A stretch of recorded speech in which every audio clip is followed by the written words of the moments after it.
রাসূল বলেন কেউ যদি রমজান মাসে মারা যায় তার কবর আযাব মাফ। কেউ যদি জুম্মার দিন মারা যায় কিংবা জুম্মার রাত্রে মারা যায় তার কবর আযাব মাফ। কেউ যদি পেটের অসুখে মারা যায় তার কবর আযাব মাফ। রাসূল বলেন যদি তোমার জ্বর উঠে সগীরে গুনাহ মাফ।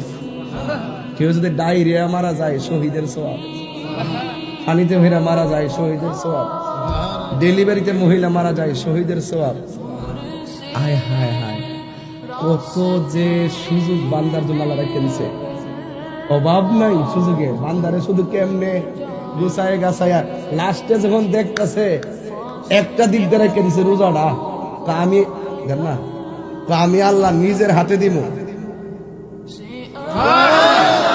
রোজাটা যদি কবুল হয়ে যায়, আল্লাহর হাতের পুরস্কারটা যদি আই হুরে, আর আল্লাহর দেখা যদি হয়ে যায়, এই চোখ কি দুজকে যাবে?